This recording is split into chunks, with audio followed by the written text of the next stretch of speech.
Hello everyone, my name's Al Hopkins and this over here is David, and we have a story to tell you. It's a disaster story. Oh, you should probably meet these two. This is Dora and this is Delenn. Just like us, we're getting up in years, we're kind of all senior citizens almost. And let me tell you what happened to us this summer and what happened to us in the last few days, which is the reason for this GoFundMe. Thank you, and just give me a second. David wants to leave the frame for a bit. Okay, so let me tell you. For the last several years, we've been operating campgrounds in British Columbia. What you see behind me and around me is our RV. It's a Class A motorhome. It's an older Class A motorhome, unfortunately, and that's where the story gets weird.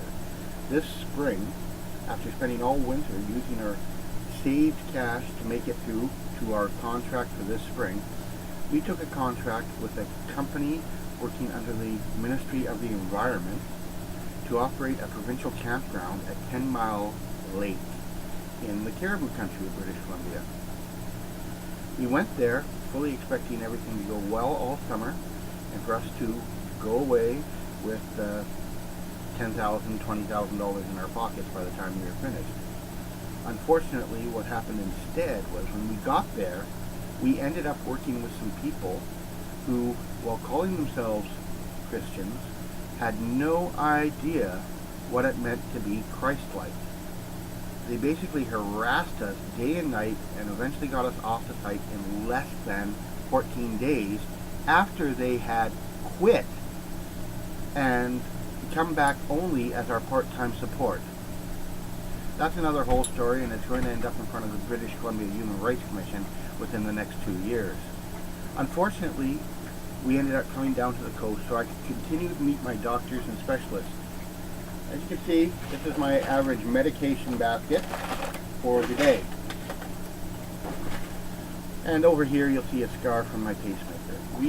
I have an autoimmune disorder which is slowly but surely killing me. That's not the problem neither. I'm learning to live with it, and we expect it to get another 5 to 10 years working and trying to get everything done. Fortunately, last month the RV had a problem. We put a new starter in. It seemed to be working, and then it broke down again. This morning we got it into Canadian Truck and Trailer. In total, we had $700 by the time we had finished paying for all the towing. That was our total cash allotment. This is our home.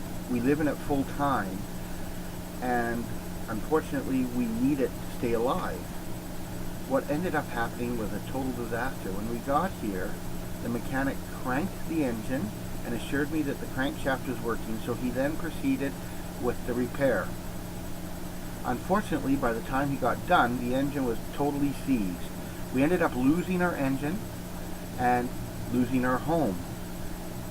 The bill for this wonderful disaster came to $675, leaving us basically penniless.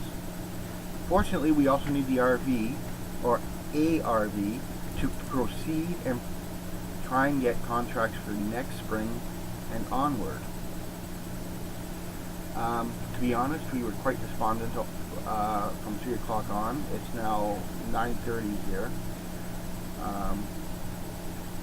It was exasperating. So we're trying this for one reason. David doesn't believe there's very many good people left in the world. I happen to believe there are. For many years I was one of them.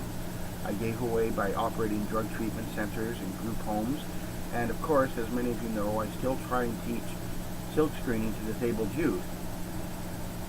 What we need to raise is enough money to ensure that we either can replace the RV or disassemble the engine and put it back together working.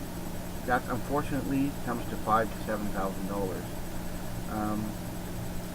Anything you can do personally to help prove both David wrong, me right, and get us back on our feet so that we're not basically living on the street come 2 days from now, or tomorrow maybe even, would be much appreciated. The faster we get this done, the better the hope is that we can save the engine and restore the RV, or if worse comes to worse, we can replace it with something also old but running.